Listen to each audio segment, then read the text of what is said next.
Assalamualaikum warahmatullahi wabarakatuh.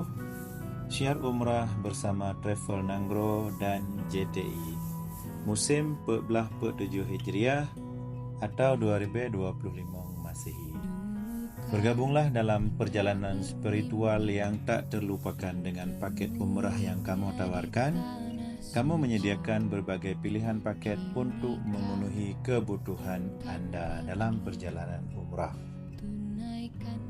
Paket promo yang kamu tawarkan harga yang paling murah yaitu Rp25.500.000, durasi 12 euro PP. Hotel di Madinah Jauharat Ar-Rashid atau Sedara. Hotel di Mekah Castle Al-Hijrah atau Sedara. Untuk paket reguler, harga yang kamu tawarkan 27 juta untuk 12 euro PP. Hotel di Madinah Jauharat Ar-Rashid, hotel di Mekah Emar Sultan. Nangkilhe paket Arba'in. Harga yang kamu tawarkan 21 juta 16 euro PP. Hotel di Madinah Sawa Al-Madinah atau Sedara, hotel di Mekah Emar Sultan atau Sedara. Untuk paket VIP, harga yang kamu tawarkan 25 juta rupiah, durasi 12 euro PP, di Madinah Hotel Royal Andalus, sedangkan di Mekah Hotel Mekah Tower. Untuk paket yang paling premium yaitu VVIP, harga yang kamu tawarkan 25 juta rupiah, durasi 12 euro PP, hotel di Madinah Firdaus Tabah atau Sedara, sedangkan di hotel di Mekah Sandown Hotel atau Sedara.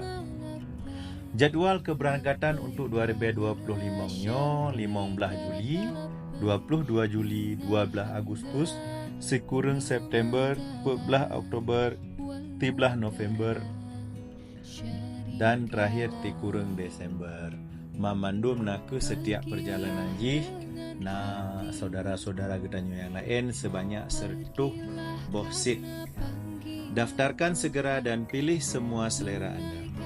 Kamu juga menerima badal haji dan umrah. Info pendaftaran jangan hubungi kamu via JTI Juragan Tanah Indonesia di nomor di bawah ini yaitu 085 untuk konsultasi lanjutannya. Bergabunglah dengan kamu untuk pengalaman umrah yang penuh berkah dan fasilitas maksimal.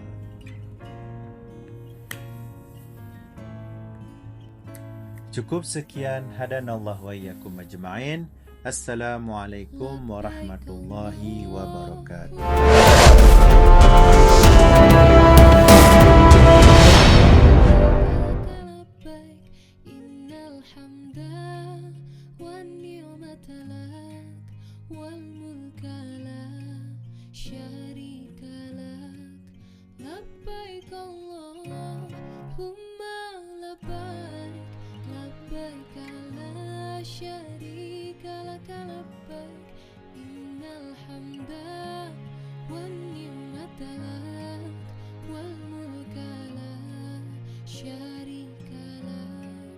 Labbaik Allah.